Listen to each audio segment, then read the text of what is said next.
Raider Nation, YouTube. What is good? What is good? Good evening, good morning to everybody.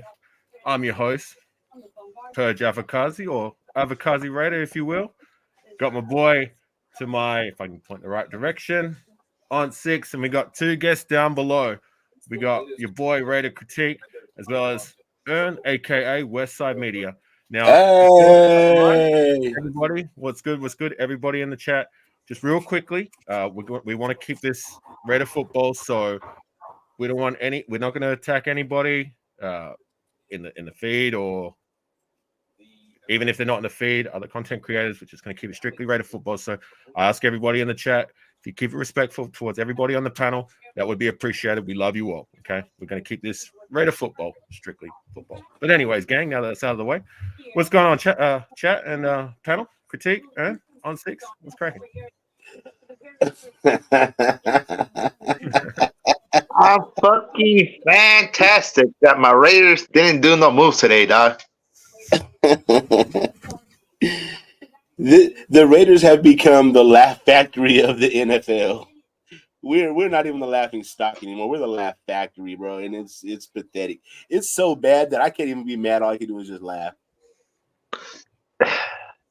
I hate to say it, dog, but I've seen this movie before, dog. And here we go again.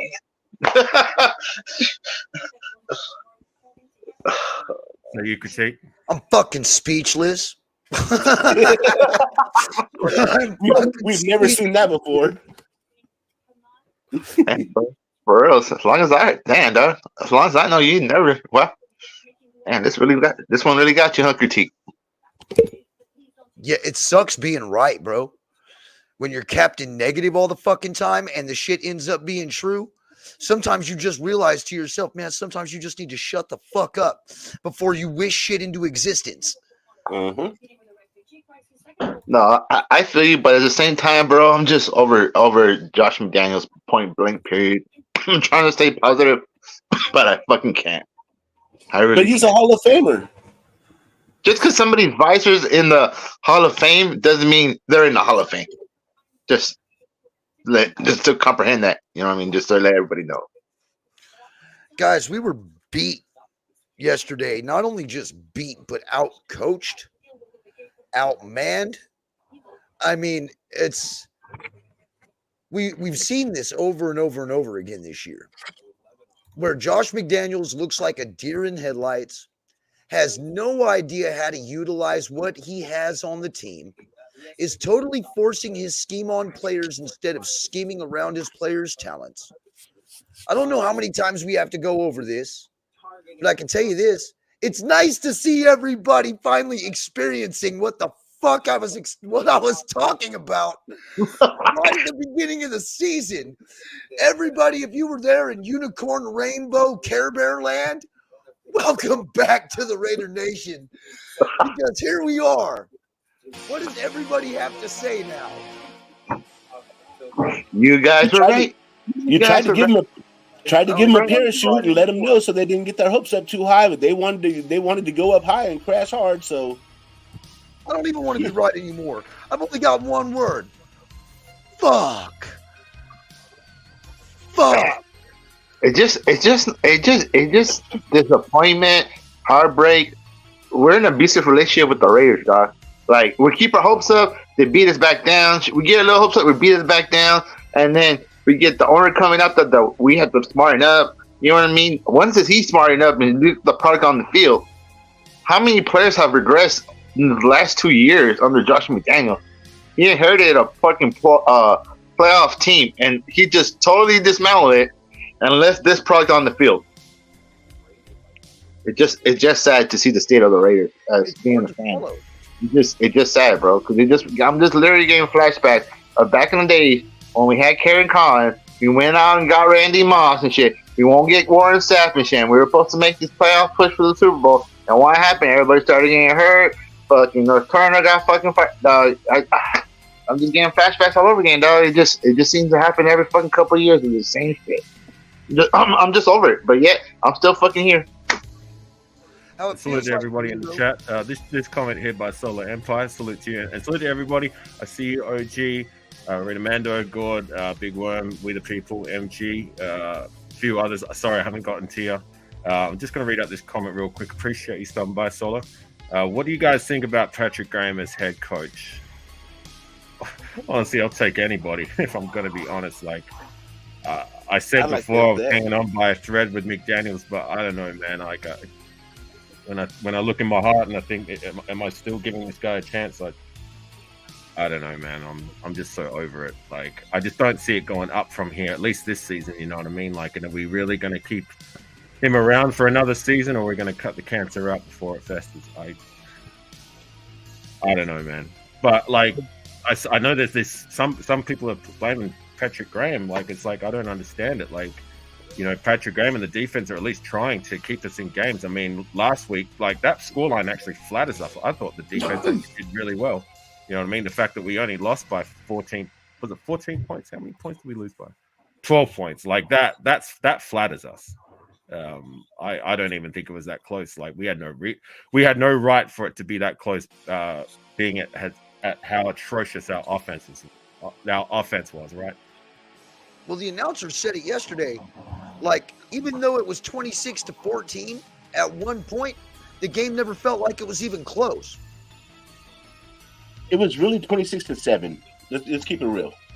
Right. Without that Marcus Peters pick six. Thank you, Marcus Peters, for fucking finally showing up, bro. Thank you. I know, for real. Showing up. That was a hell of a fucking play that he did because he didn't. That ball wasn't nowhere near the receiver. It was like 5 yards. He had to come through the receiver and then 5 yards to get it because Goff was trying to throw it out of bounds. He just didn't throw it high enough. Yeah, I mean, he can come out the bathroom for one day, but just because he makes one play doesn't mean he's still a liability in his defense, bro. At the end of the day, I don't want him. $5 million. He needs more than one. He still has an all-pro resume, bro. So he knows what he's doing. It's just, I know he does. I'm not saying he don't with it. He still has the mentally, but physically, speed-wise, out there, he don't have it no more. Let's say, and that's what I'm worried about. I hear you. I will give him credit though. Like for the most part, I thought Marcus Peters actually had a decent game. I outside of the one play where he made an interception, I didn't see him getting exposed on the coverage side of things. Maybe one time from the eye test, but like, granted, the technique wasn't too great, but I saw him making his tackles, and that's more than I could say for the likes of Shakori and Bennett, who got shaked out of his boots. That was pretty embarrassing. But Hey, the good thing is, for Masterson too, by the way, man. Masterson had that strip tackle. Yeah, that was great. That was probably my boy Masterson's best game. And then he wound up leaving the game toward the fourth quarter, which really sucks. But I mean, dude, at least he showed up. Defense, we really don't have any. I mean, yes, but they were on the plate. They were on the field for 70 plays, bro. Fuck yeah, they gave up all those points, but they were on the field for 70 plays. They only gave up 26, bro. Compared to what it could have been an easy 35-42 being on the field that much. Yeah. Easy. 26 is not bad. If the offense can give you 27, you win the game. And that 27 points isn't a lot to fucking ask for a $103 million offense. for real, To answer the question about Patrick Graham being the coach, look, bro, the defense is the only unit that's fucking responding to their coach that actually seems like they're playing with a purpose. Of course, if you fire McDaniels, yes, of course, Patrick Graham. Maybe he can get the rest of the team to respond. Yeah, fuck you, Hefe. You fucking weenie. You fucking fake ass fan, bro. Name me 5 quarterbacks before Patrick Mahomes right now, dog. On the Chiefs, they were actually quarterbacks, dog. But to be fair, and I can't stand Jeffy. But to be fair, he does kind of have bragging rights because they are Super Bowl champions. So I don't give a fuck. You can still go suck a dick. I don't give a fuck the Chiefs. Fuck you. Hey, y'all lost to the Broncos yesterday, motherfucker. You lost to the Donkeys. You really should. I know. He fall. You got to them motherfuckers. So let's ride. Where were you at, huh, Hefe? Is Patrick Mahomes over there? Where was he at, huh? On the fucking bitch. I'm sick. And where was Kelsey at? I need Taylor Swift. She's not here. I can't play. Fucking losers. I can't stand these motherfucking Chiefs fans, dog. Fucking fake ass fans, dog. But I Salute will to give everyone. them this. Just to switch it back to the game, I was going to say, look, maybe if we highlight the few positives, and like, I mean, we can all agree the defense did their thing. They at least tried to keep us in the game. Marcus Peters got the pick 6. But we didn't get as many sacks, what would have been ideal. But like in terms of coverage, I thought they did a really good job. Like, and I saw some things from like the likes of Masterson. I feel like that was his best game as a Raider in the regular season. Sorry, is that better, Dizzy? Someone said my audio is low. Oh yeah, can you guys hear me? Okay. Yeah, yeah. You have to get closer to the mic. I think it's coming up muffled from your mask. Yeah. Oh, okay, my bad. I'm going to take this off soon. Well, I'll take it off now. There you go. That's much clearer. I lost my train of thought. Yeah, Masterson had his best game during the course of the regular season. That was good to see until he went down injured. Yeah, Rebel Raider, I'm grasping at straws. I'm right there with you. I'm just getting to the few positives before we get to the negatives. Bernay, like, at least showed positive strides, like coming in when Masterson went out injured. And that was encouraging for me, being that, like, I'm not too high on the guy. I always thought he's a project, and until he proves to be a decent guy in time, then my faith in these project picks aren't necessarily that great. But at least he showed, like, some encouraging signs, right? Crosby, for the most part, did his thing, and Worm.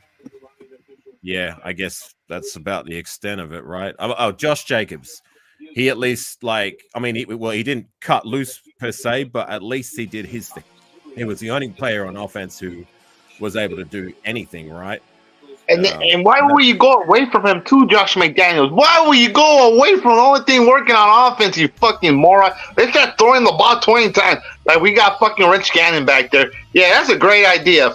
I mean, god damn, this guy's a fucking moron and a head coach, though. It just how many receptions did Jacoby have yesterday? Like 2, maybe 1. It wasn't very many, between your best starting receivers in the NFL, they had 3 receptions between the 2 of them. Yeah, right. For offensive guru there, huh? The greatest offensive guru in the NFL, a Hall of Fame. You know what I mean? Genius Josh. Hall of Famer, dog. He made Tom Brady. If it wasn't for Tom Brady, there wouldn't be no Josh. Well, that was no Tom Brady. There definitely wouldn't be no Josh. For reals and shit, dog. Me trying to be positive about the last game. I mean, there wasn't too much else, but especially. Actually, there actually was. Shout out to our holder. You know what I mean? A long snapper. Actually, there was the one that was bobbling. He actually got it down. So shout out to them for that shit. You know what I mean? And AJ Cole, that's right. AJ Cole gets a game ball per se. He was at least doing what he does. Kicking the ball downfield and pinning them in good field position, and at least giving our defense something to work with. So AJ Cole still doing his thing. So yeah. Now look, we harped on Hoyer last week. I'm sure y'all did too. Jimmy Garoppolo. Oh my God! Let's get him. Let's get this motherfucker. God damn. Do we have to? 10 for 21 with a whopping 126 yards at a 6-yard average, 0 touchdowns, 1 interception, sacked 6 times for 49 yards. Had a great overall quarterback rating of 46.9. You know what this sounds like to me? It's a winner? It sounds like the starting quarterback line from my son's Pop Warner team. Man, if you would have come, but Jimmy G's a winner. Jimmy G is literally the epiphany of what a loser really looks like. He might be winning life, but he's losing on the field, and he don't care. Right? He didn't care in San Francisco. He doesn't care that he's losing here. Are the hosts still going to give him free coochie after this? They really. I don't know about that. But at the end of the day, dog, this motherfucker looks lost out there. He looks scared. I mean, he's like liability out there. We need to go to O'Connor and just let run out the season because Jimmy G ain't doing shit. Quarterback rating was 9.9. Is Jimmy G better than Carr? Better at what? Better at what? Not football. I was going to Getting say women yet, but playing football. Question for the panel: is Jimmy G better than Carr? Well, I guess we can even Carr's biggest doubters will even agree. No, he wasn't. No, Jimmy G does not even deserve to be the starting quarterback in the NFL no more. I'm sorry to say. It's funny how we had high hope for Aaron Rodgers or everything, but it's like we went to the club, right? Instead of getting the finance shit, we get fucking stuck with Big Shirley and shit and walking out with her at the end of the night and shit. That's what we got with Jimmy Garoppolo. We wanted Aaron Rodgers, and what did we get stuck with? We got stuck with Big Shirley and shit. And Big Shirley's up here trying to do her best, and Big Shirley can't do it, dog. You know what I mean? And whose fault is that? Josh McDaniels, because who's the one that fucking developed the system for this quarterback in mind? Yeah, this motherfucker can't even work the system and shit. But yeah, everybody wants to keep sucking the dick, saying he's a great offensive mind, dog. We literally got stuck with the last desperate drunk chick at the club. Yeah, I just hate that, like, because I guess the scope of it is that, like, because his playbook is so complex and complicated. And salute, Nate. Good to see you. What's up, Nate?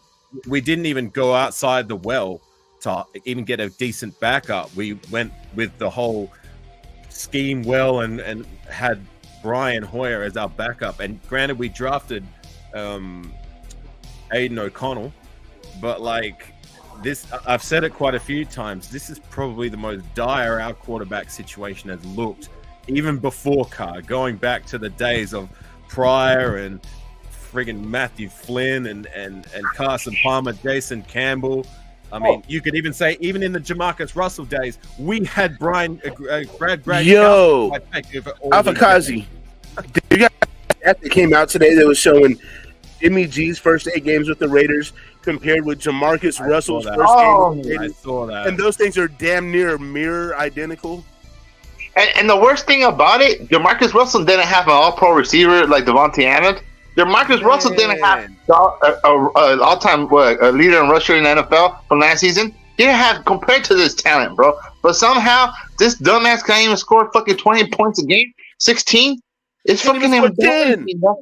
It's freaking embarrassing. And this is the thing is too, how can Mark Davis be up there as a fucking owner, dog, seeing this shit week after fucking week and still let this motherfucker have his job? Like literally, let me go to my job, bro, and not let me do what I'm doing or fuck up as much as that. They'll fire my ass right away and get somebody in there they'll get the job done. But yet this motherfucker don't get a million chances. Like literally, what the fuck does this fool have? Mark Davis, or what is he doing that, you know what I mean, that he still has his job? Literally, what has he shown to Mark Davis, or what is his big fucking plan, you know what I mean, in grand thing that he's gonna do to fix us and shit? Because he hasn't shown me shit. I know he hasn't shown nobody shit, but yet people are over here fighting for him and shit. No, I'm sorry, this guy needs to go. Question: Are we sure that Mark Davis is? Go ahead. Sorry, my bad, and then you can shoot. I was just going to read out this comment out here. This is actually a pretty good analogy. Jamarcus played with zero effort, and Jimmy played with his heart out, and they had the same stats. Yeah, let that sink in. Anyway, Jamarcus has real physical ability, and Jimmy don't. But what I was going to say is, are we sure that Mark Davis is 100% Al Davis's biological child? Because we see no character, we see no characteristics of the big dude in Mark Davis. The big dude would have fucking fired Mark Davis. I mean, would have fired McDumbass at halftime last night. Bro, Al Davis, when he fucked up, he admitted it. He said, I fucked up and hired the wrong coach. How many times you went up there and said it? It's fucked up. Sometimes as an owner, you fuck up. You're right. But how long are you going to prolong this for? You know what I mean? Now it comes out that Devontae Adams supposedly asked for a trade request a month ago, and they told him no, that he ain't going nowhere. You know what I mean? So what the fuck? What kind of message did that send to any other free agents that would sign with us? And the thing is now, too, he's fractured the relationship with Derek Carr, Hunter Renfrow, Josh Jacobs. You know what I mean? What's the Josh Jacobs? Hey, Josh Jacobs, after the game, how would you fix it? It ain't my problem. It's my job. He totally checked out. He checked out. Josh Jacobs is checked out. Point blank. Period. What player says that after a game? I don't know. It's not my job. Question down here. What coach would you have anyone in I particular? mean, in my ideal situation, I don't care what anybody says. I want Jim Harbaugh and Rob Ryan as my defensive coordinator, dog. Let's go back to some Raiders football. Jim Harbaugh was the quarterbacks coach of the Raiders in 2003. Last time we had any fucking success. You know what I mean? Rob Ryan was our defensive coordinator. Last time we had the number ranked one defense in the league. Let's go back to old Raider way. Let's get away from this Patriots way, which is clearly not working. What has this shit has worked for us in the last couple of years? Nothing. Which one of Bill Belichick's offense and defensive coordinator has left them and succeeded by themselves? None. But yet, this motherfucker's gonna get chance after chance after chance after chance. He has not made one quarterback look good since Tom Brady. He's had Jay Cutler, Tim Tebow, Kyle Orton, Derek Carr, Jared Stidham, fucking O'Connor, fucking Brian Hoyer, and now Jimmy Garoppolo, and none of these motherfuckers work, right?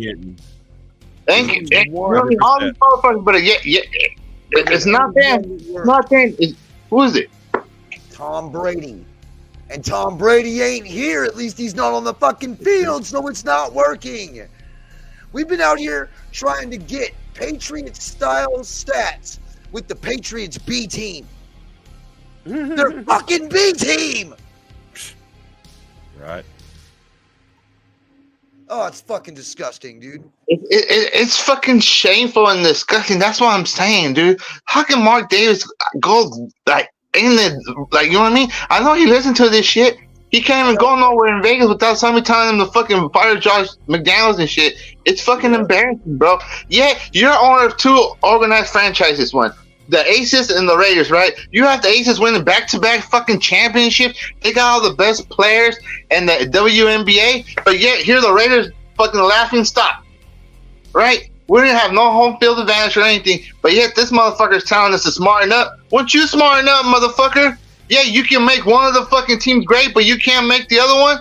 And the other one, it's a privilege in the line that your dad built from the ground up. He was a fucking scout. He worked his way up all the way up to be the fucking owner of the team, dog. And this is how you represent him, dog. Your dad's falling over in the fucking grave right now. To be honest with you, Mark.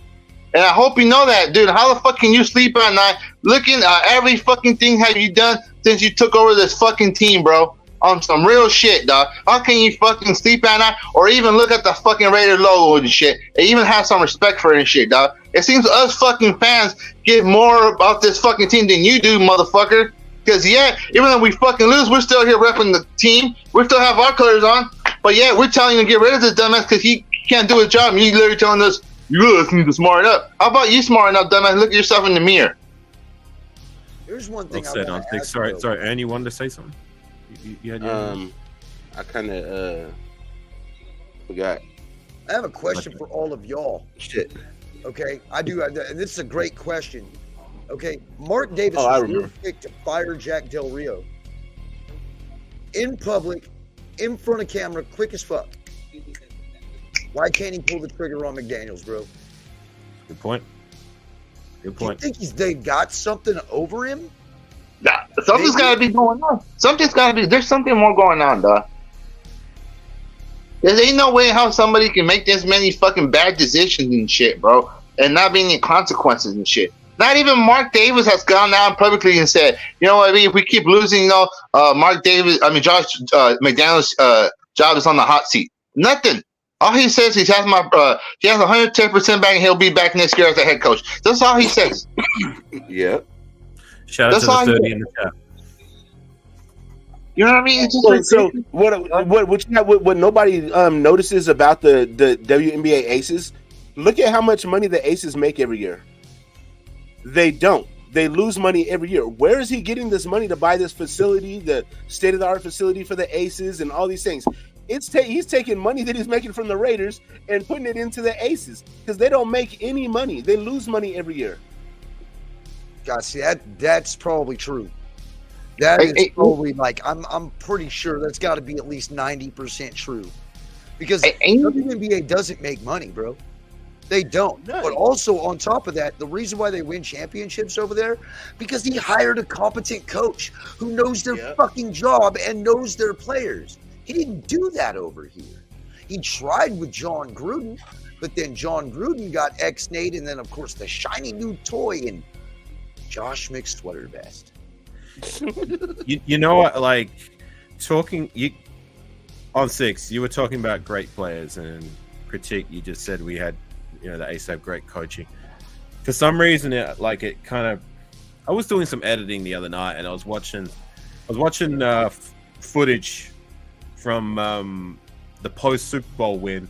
I think with Flores as our coach and Al Davis, RIP Godfather, came up to the podium. He was given the microphone to make a speech, and it's that one that he was saying that quote that I'm sure you've heard before. He says something along the lines of, when you have great players, you got great coaching, and you have a great organization, and you tell them just one thing: just win, baby.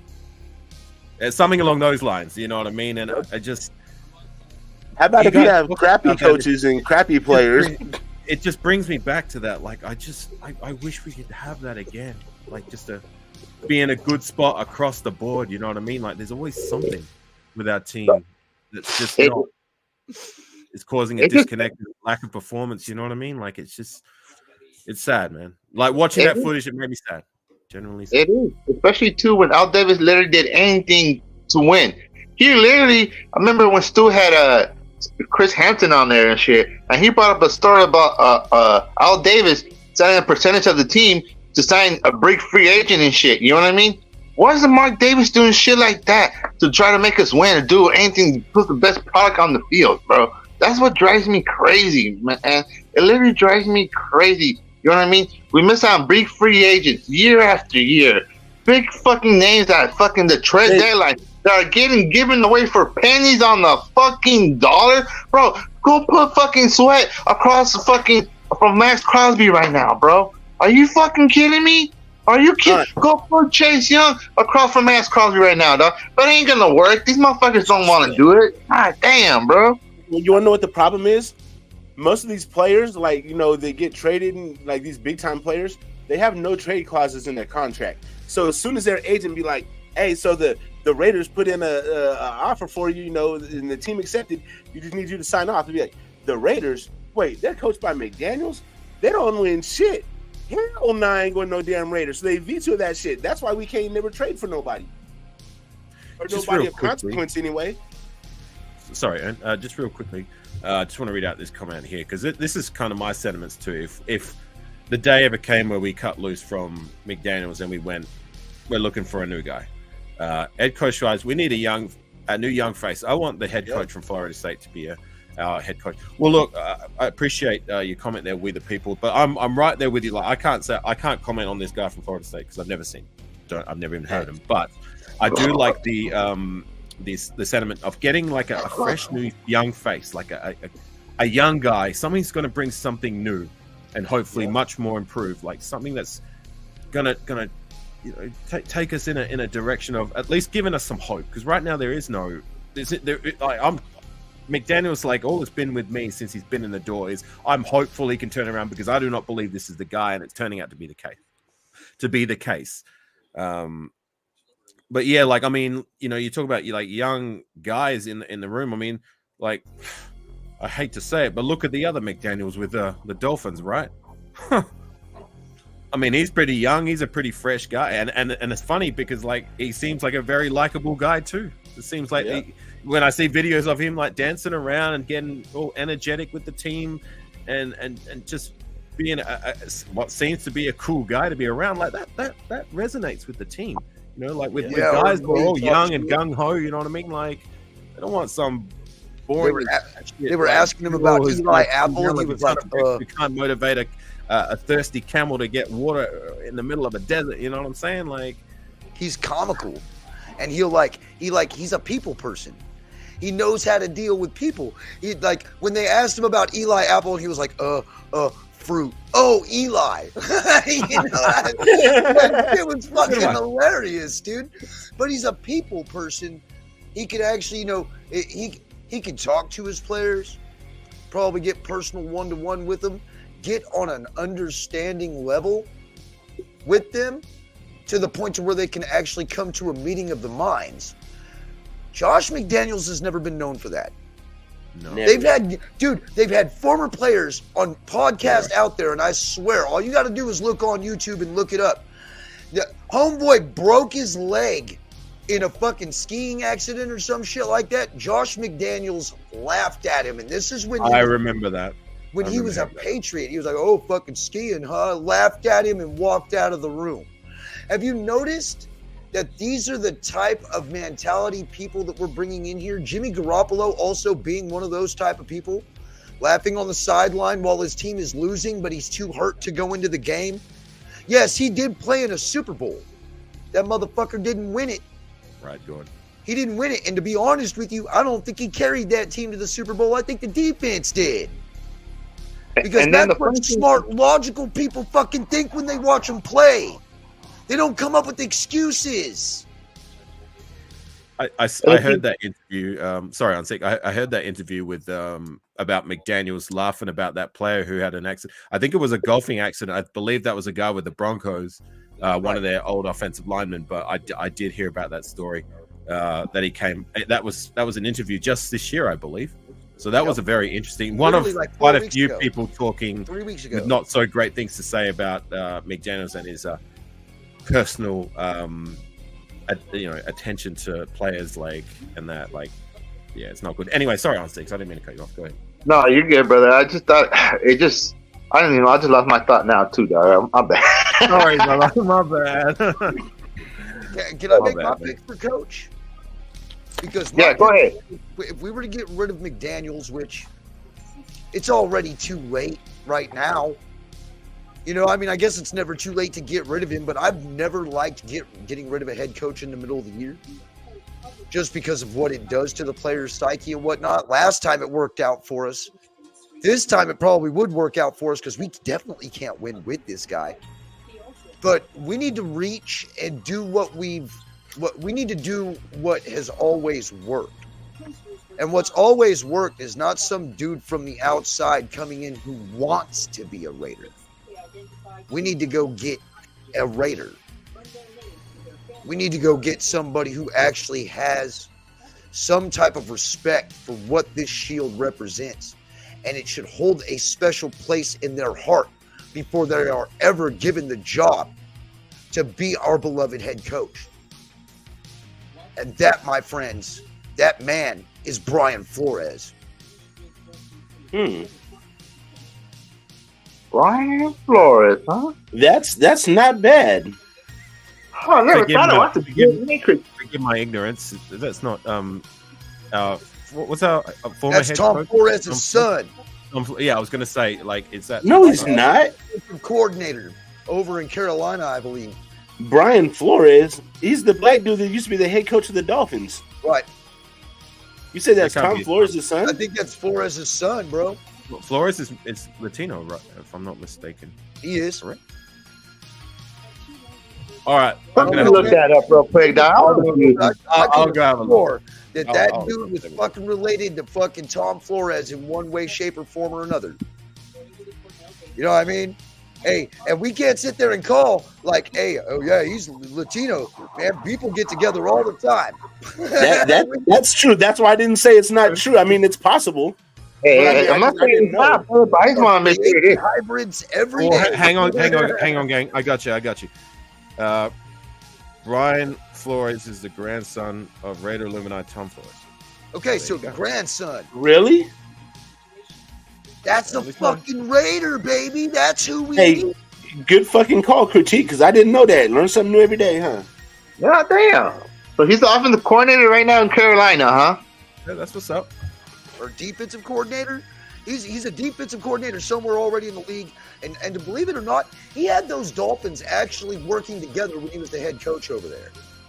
It's not like he was failing and he lost the job over there. Where is he at right now? Yo, when Flores was with the Dolphins, they lost their first 8 games, and then they won their second 8 games and made it into the playoffs when he was the head coach. Oh shit, you're right. You're right. No, You sold me on that. He's the grandson of Tom Flores. Sold. That's it. Enough said. I mean, shit, why not, man? We've tried everything else. And it was working with fucking Grudem, even though he had some terrible drafts, but he had a whole hell of a lot better luck than this regime has. I mean, I don't embrace the Patriot way. I never have. And I believe that what the fuck we're going through right now is equivalent to the Tuck rule.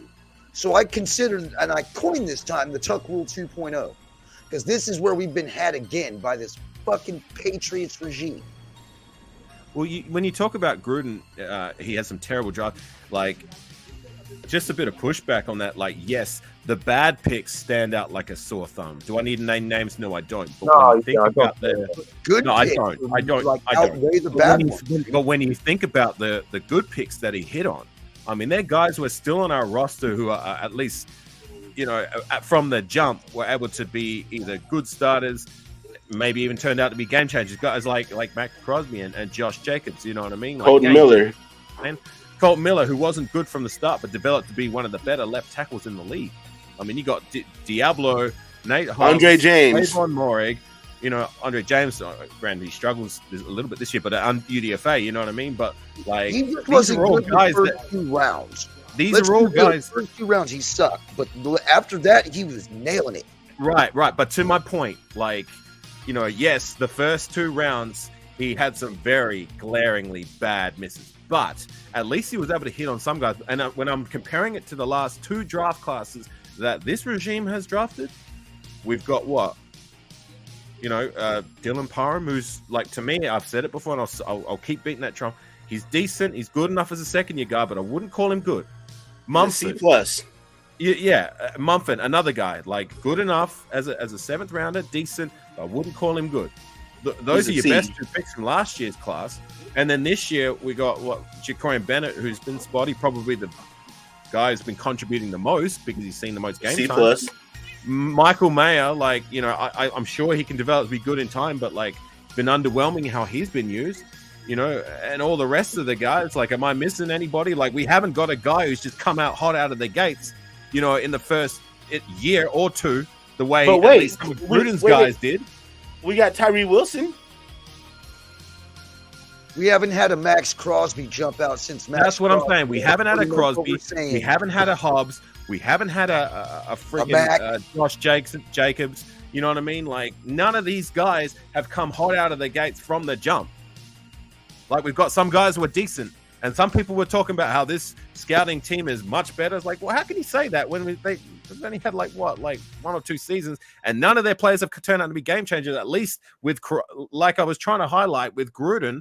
Yes, he missed on some of those picks, like, glaringly bad, but some of the guys we were able to get, like, they contributed right from the jump. I mean, Robertson's another guy. You know what I'm saying? So, yeah.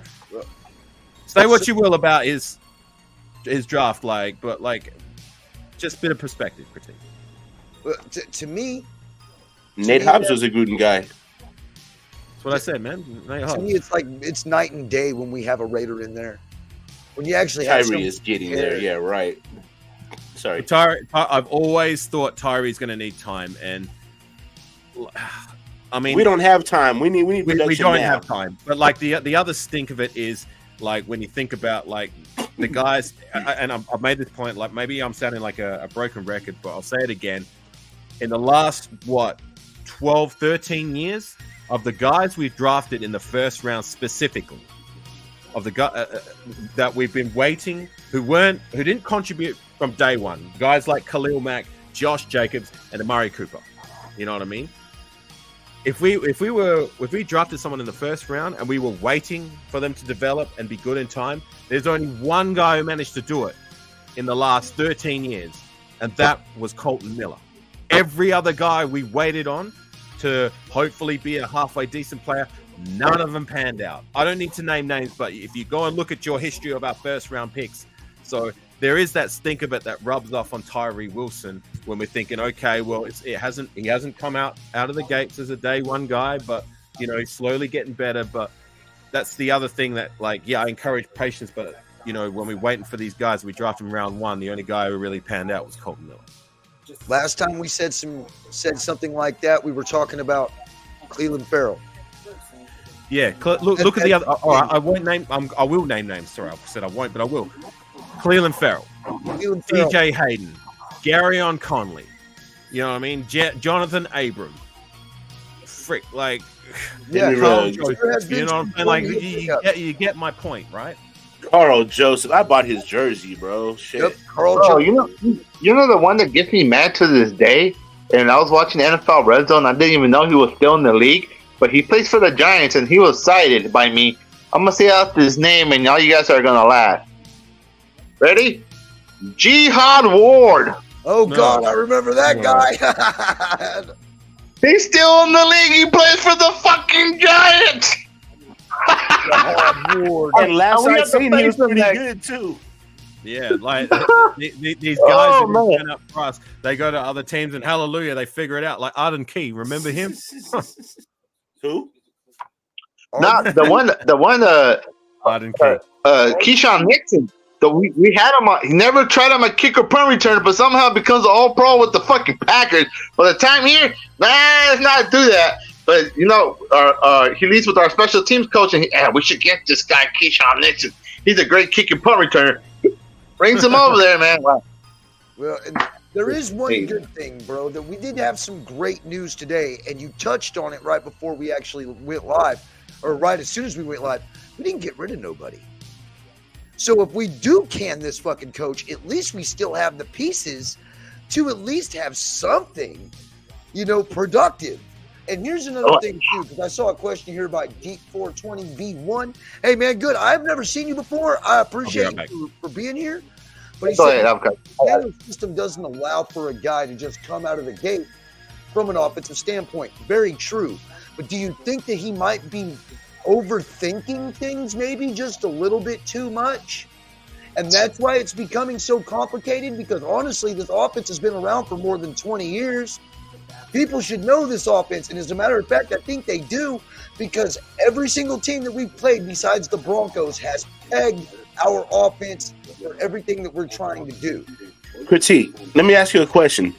Do you think there actually is a McDaniels offense, or was it him sending in a package of 3 calls to Tom Brady, and Tom Brady actually making the call at the line? I think it's Tom Brady's offense. I don't think it's McDaniels' offense. And that's the thing, dude. They asked Bill Belichick about the Patriot way, and he said Tom Brady was the Patriot way. It's the Tom Brady way. And that's it. The Patriot way, that what we're experiencing. Now, this is what the Patriots were gonna be. It's what This is what the Patriots have always been, except for the time they had Tom Brady. They've never been shit. You know what's funny to me? It brings up something that's funny that's going on in my work right now. We have this manager that came in for fucking Walmart, and supposedly she was high up here. Now she's trying to come in and do shit like she wants to from Walmart. Like, first of all, we don't give a fuck who you were or what you did at Walmart, bro. Here you're starting from scratch, and you're gonna do shit our way. You know what I mean? And it's just funny, like, Josh McDaniels is trying to bring some shit over here that you might have been a part of, but he never built. You know what I mean? That was all Tom Brady and shit and Bill Belichick, bro. He was just along for the ride and shit. Like I said before, none of his offense or defensive coordinator, none of his special teams coach has done anything without him, bro. You're going back way back then. The only one that you can even say is maybe probably a little bit positive is Mike Vrabel, because he's still coaching in the NFL as a head coach. But everybody else, Romeo Crennel, the white guy. You know what I mean? All those guys. Where are they at? Charlie White, there you go. Thank you, Westside. Charlie White. But yet, you look at the Mike Shanahan team from the 49ers, look at all the fucking coach. Sean McVay. All these guys that are around the league are come from this one guy. Why haven't we gone to go get somebody like that? But yeah, we're going to go trying to get this way. Just because he was able to win those 5 Super Bowls and be part of that doesn't mean that she's going to work now and then. And shit. Like Warren Sapp is a part of Gruden's fucking cast also. Yep. Did you know that? Yep. In Tampa Bay. Wasn't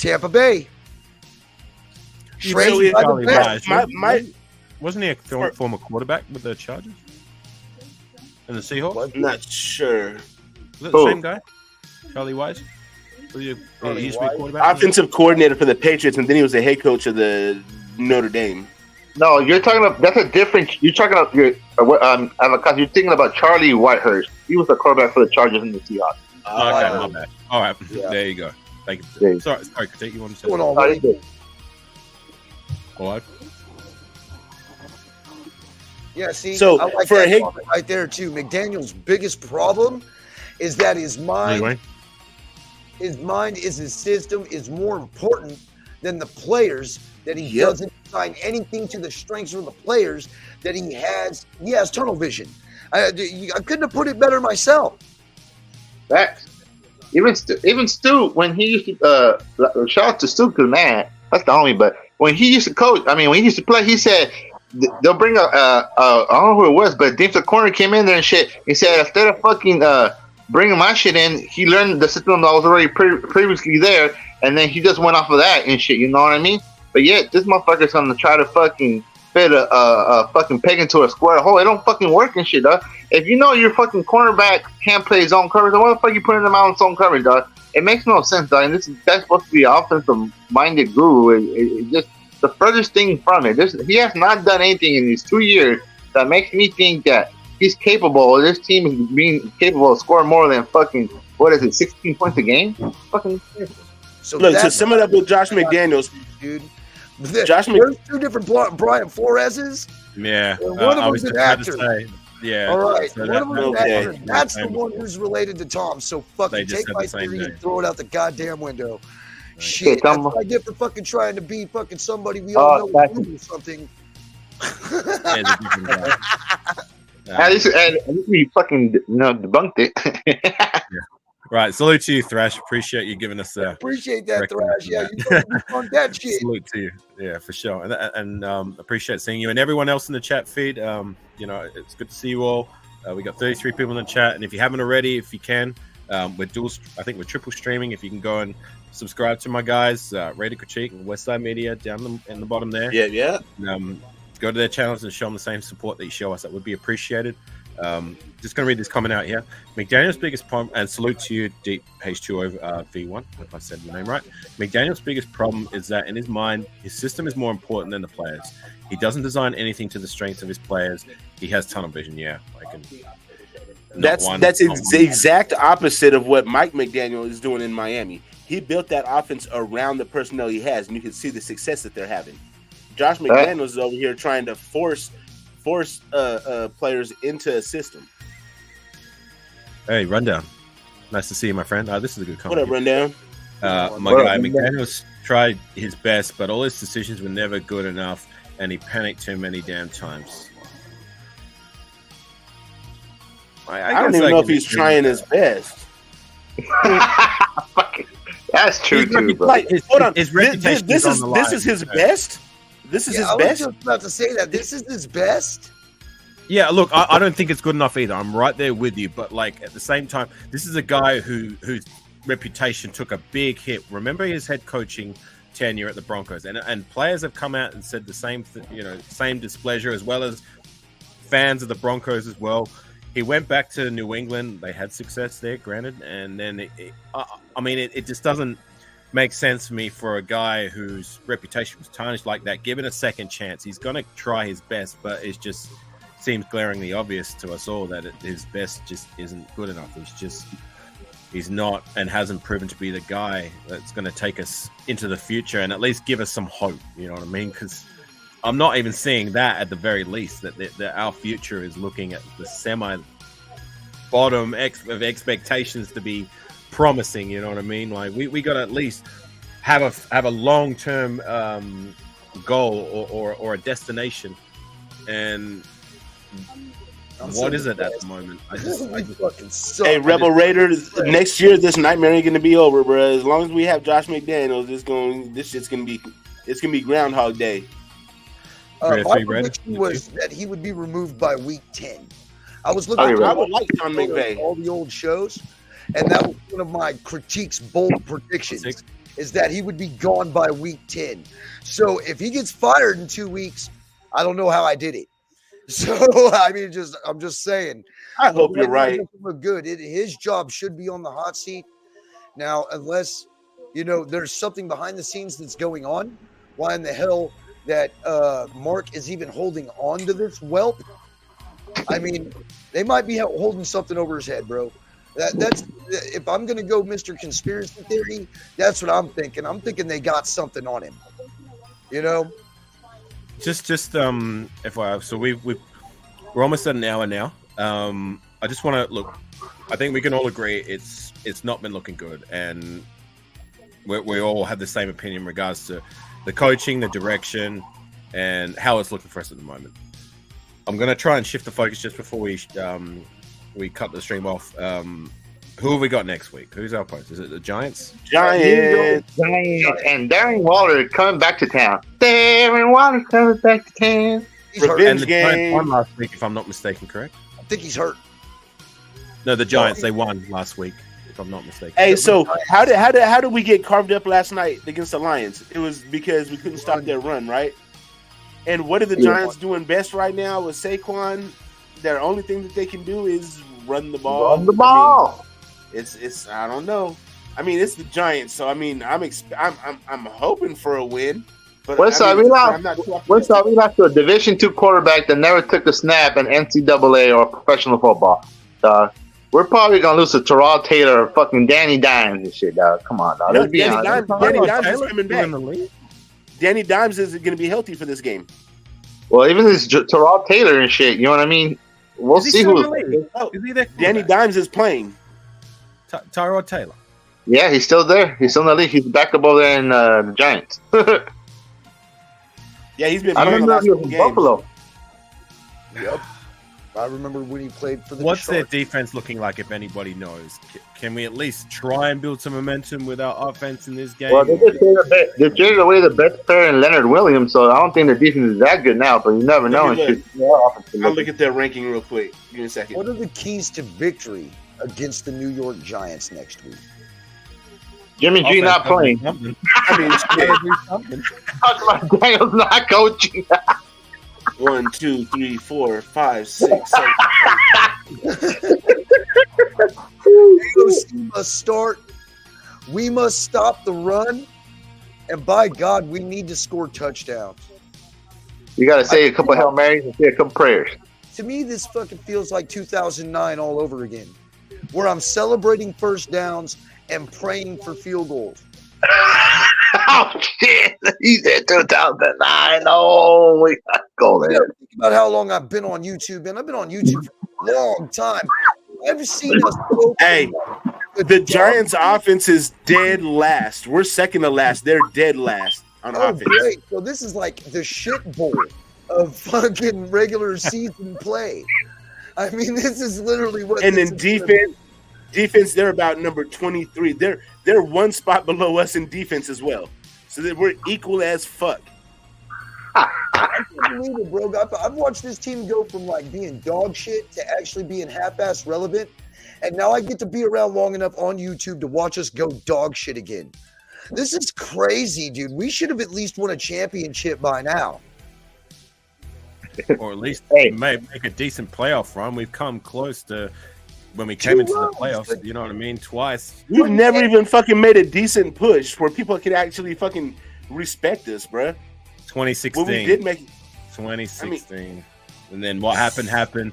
2011, in my personal opinion, we were rolling that season until Jason Campbell got hurt. And then we made the trade for friggin' couldn't get the job done. Hey, that was another Mark Davis fucking stupid thing. If you guys didn't know, that was Mark Davis that wanted to trade for Carson Palmer midseason. So Right. you don't believe that was Hugh Jackson. No, was it? It was Mark Davis. He came out in an interview and said it was Mark Davis. But Mark Davis wanted him. Yeah, Mark Davis. Hugh Jackson did an interview with some Raider YouTuber, and I seen it, and he literally said that he didn't want to trade for fucking Carson Palmer. That it was all Mark Davis. That he was so infatuated with him being a UFC quarterback that he wanted him to be the quarterback for the Raiders and shit, dog. That's what he gave up all he did, dog. And what happened? That's what I'm saying. Mark Davis just been doing stupid shit the whole time behind the scenes that we haven't even known. I get it though with Carson Palmer. He was an excellent quarterback. At one time, it was Tom Brady, Peyton Manning, and Carson Palmer was number 3 in the league.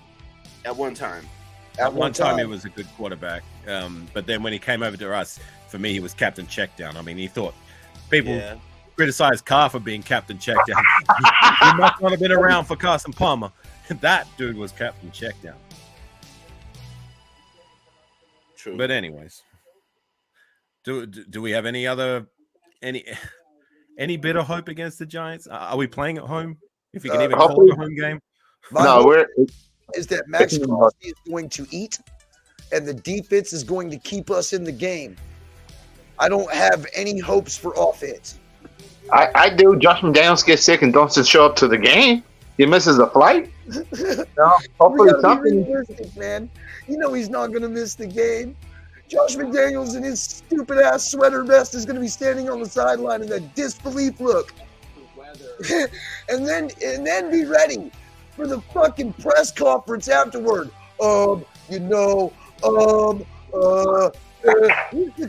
Yeah. Hey, let's talk about that before we go. Why is it that this motherfucker, every time we lose, he get up there and say, well, you know, we got to make better plays. No fucking shit, you fucking idiot, bro. The fuck is wrong with you?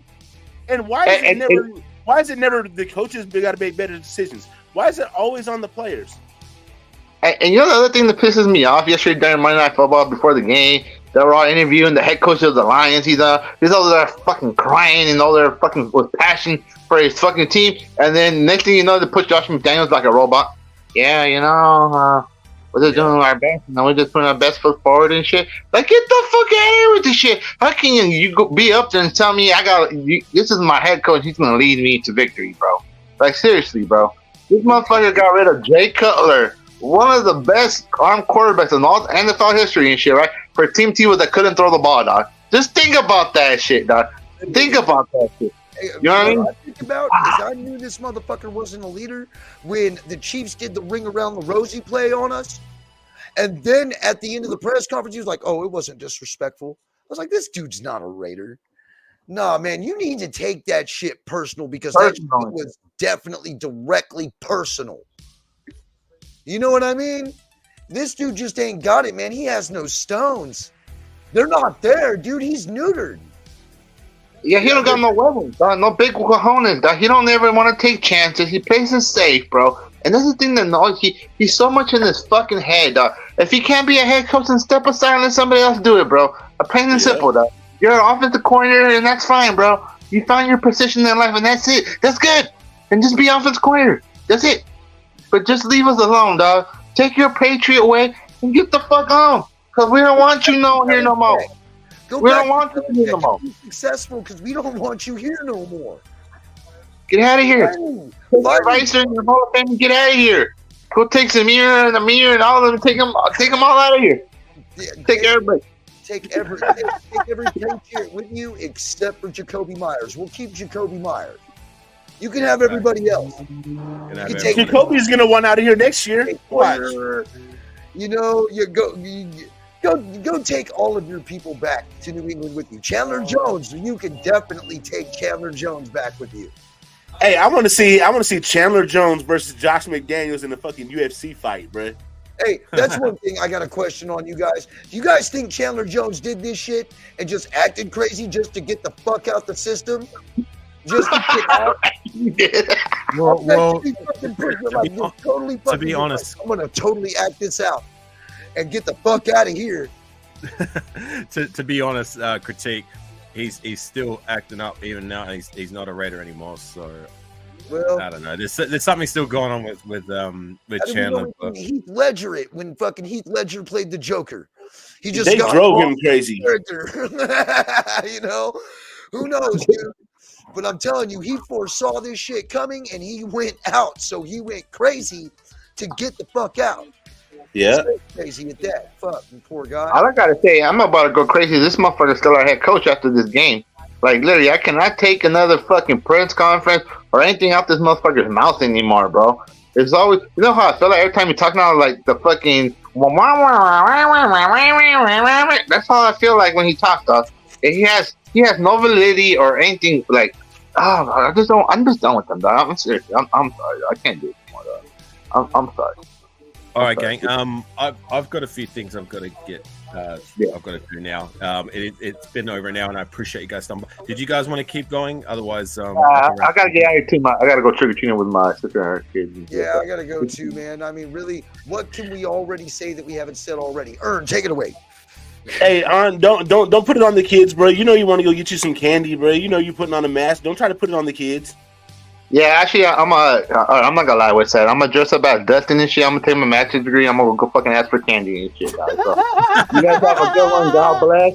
And I'm out. Thank you, Alan. Thanks. Appreciate you, brother.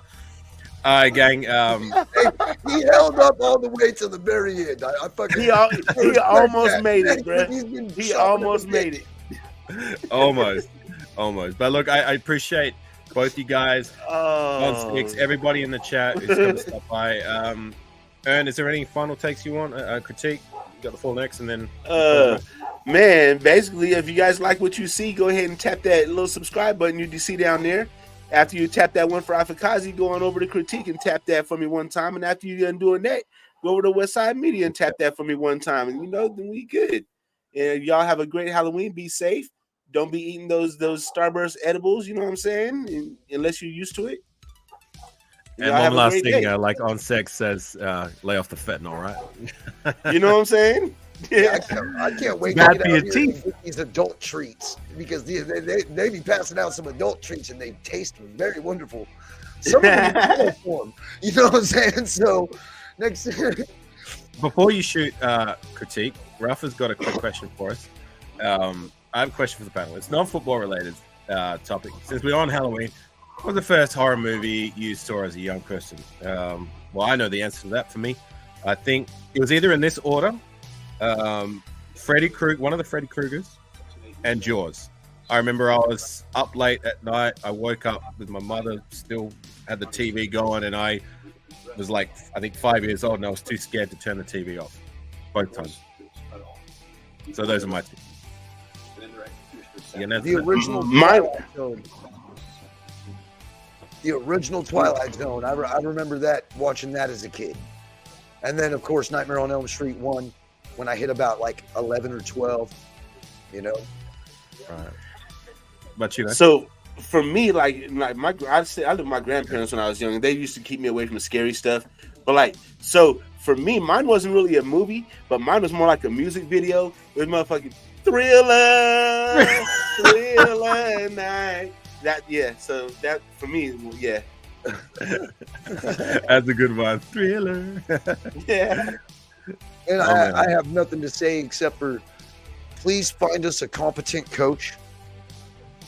In turn, to turn around and find us a competent quarterback, because I do not want to live through 2007 to 2014 all over again.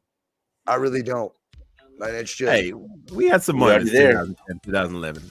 We had some moments. We had gleams of hope, and then he got hurt. I was a huge Jason Campbell fan. We got Jason him from Campbell was dope. I was like, yo, no, they're fucking stupid for getting rid of that guy. And he fucking brought a fire with him, man. He had heart.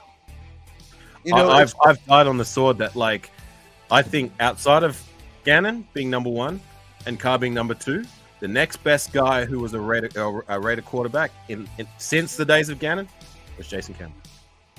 Yeah, I totally agree, 1,000%. Yeah, he probably gave us our best shot outside between Derek Carr and Rich Gannon. Yep. At the start of 2011, he was balling out until he got hurt.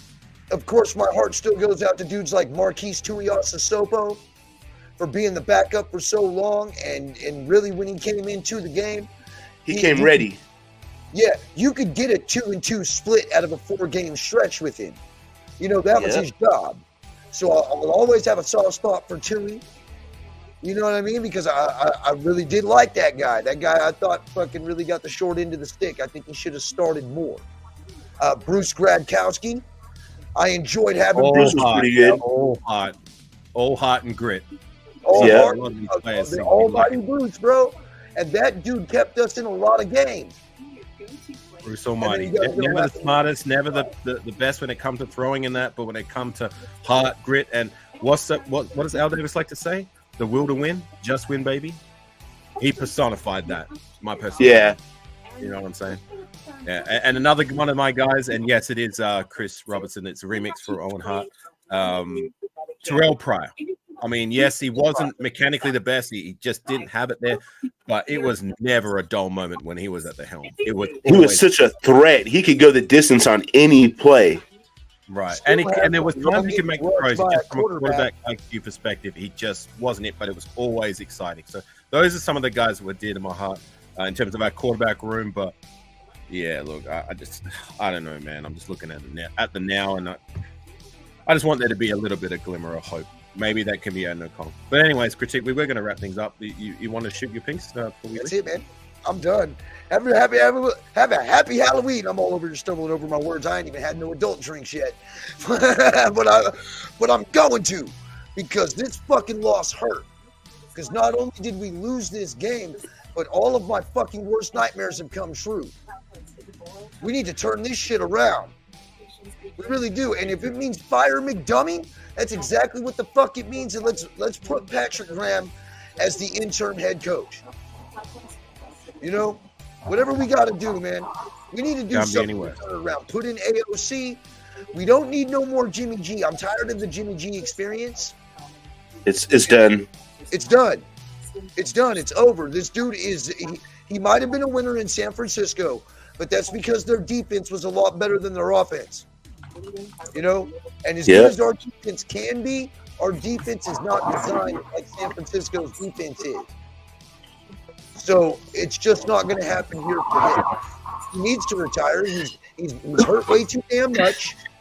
You know what I mean? He just needs to walk up into the sunset with his whopping $32 million that he pretty much snaked our organization for,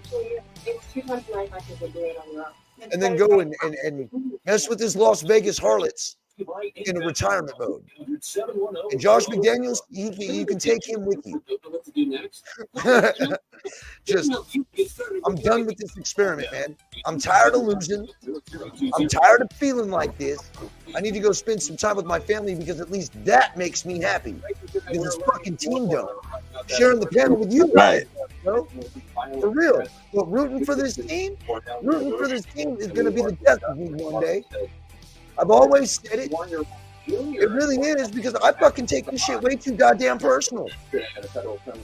Because this is disrespectful. It's disrespectful to the ones who show up to the games. Dudes like Vegas Ralph who buy season tickets.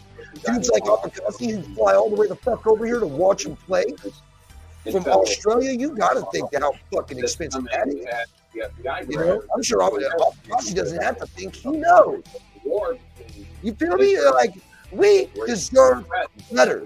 That's no shit right there. It's not just some slogan and some fun. We deserve better. And it's about damn time we demand it. Facts, man. And I appreciate you, brother. And Thrash, it was Hugh Jackson when he went over to Cleveland. So Brad went and played wide receiver at Cleveland, and then I think to round off his career at Washington or Carolina. But anyways, look, appreciate you guys. Thanks for joining us. Take care. I got to carry on with my day. Hopefully, I don't know, man. Like, can we just do something? Try and get things back on track, or at least give us a glimmer of hope, please. That's the very least I ask for. I don't know. We'll just have to wait and see how it shakes out. But anyways, Red Nation for life. Win, lose, or tie. As always, you know what time it is. It's Red Nation till we what, gang? Till we die. I mean... And it could be soon. Man, fucking with this team, you never know. Over here, You like never Sam, know. son. Well, let's not speak it into existence, all right? Yeah, for sure. All right, gang. Take care. For sure. Have a good night, y'all. Peace. Night, y'all.